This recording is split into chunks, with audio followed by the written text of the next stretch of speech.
Hi guys, live update. Alas 9 na ng gabi. Kakaalis lang namin doon sa bahay. Bale, ang daming nangyari kahapon, hindi kahapon. Bale, ang daming nangyari kanina. Mula kaninang umaga, sobrang aligaga kami kasi sobrang busy talaga. Very productive na naman yung araw namin ngayon. Sorry guys, kung ganito yung may filter. Ang dilim kasi talaga dito sa sasakyan. Mas pinili ko dito sa likod. Nakaupo ako guys dito kasi yung asawa ko, siya ang nagdadrive ngayon. Tapos pag napagod na, papalitan siya ng kapatid kong bunso na si Lowy. Buti nga marunong din mag-drive si Lowy. Kaya medyo pagod kami, actually pagod kaming lahat kasi mula kaninang umaga guys, nag-attend ako ng seminar. Ang tawag doon ay Meet and Greet with Mayora.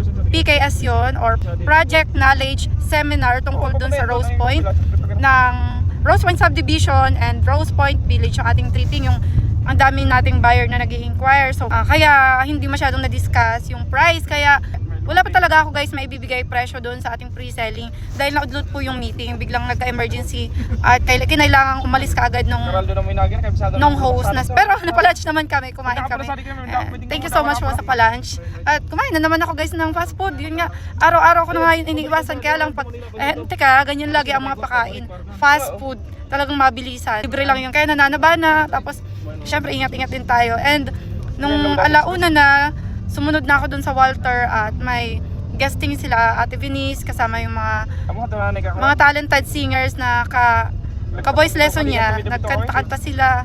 Nandun ako nakasupport din na Ate Venice. Buti na nga lang, nandun yung kapatid kong pang-anim na si Delmar. At ang jowa niya, girlfriend niya, na si Luisa. Ayan. Tinulungan nila ako. Sila munang nagsama kay Venice doon sa venue habang wala pa ako. Since alas 2 naman mag-start yung event talaga. Kaya lang yung rehearsal din umaga. Kaya dapat umaga pa lang nandun na si Ate Venice. And ngayon guys, ayun, daming nangyari. Medyo tumulong na rin ako sa store kasi hanggang alas 7 talaga yung tindahan namin na ina-operate yun ni husband. Tapos, ngayon alas 9 na, pauwi na kami sa Bicol guys ngayon. Kaya hindi muna ako magsa-site tripping sa mga buyer ko dyan. Ito ang update. Kung hahanapin nyo ako, gusto nyo magpa-tripping, wag muna po bukas. Ano ba bukas?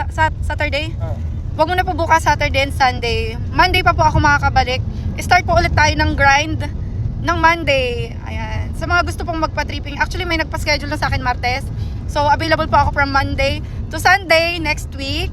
Kasi magsiswimming muna nga ang aming buong pamilya. Napakalaki ng pamilya namin guys. So magjo-join kami. May pera man o wala, let's go for the happy memories na makikreate natin. Kasi syempre, hindi na tayo bumabata. Tumatanda na tayo.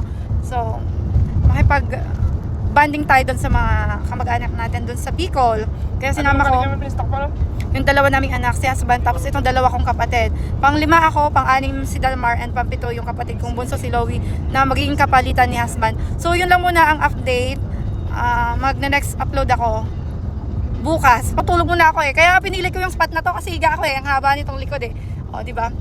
Yung gitna 3, itong likod ako lang mag-isa, so matutulog akong bonggang-bongga dahil sumasakit na yung likod ko. Lagi ko sinasabi, tumatanda na to guys. Yun lang talaga guys. Sige guys, bukas na lang. Bye bye, love you. Good night.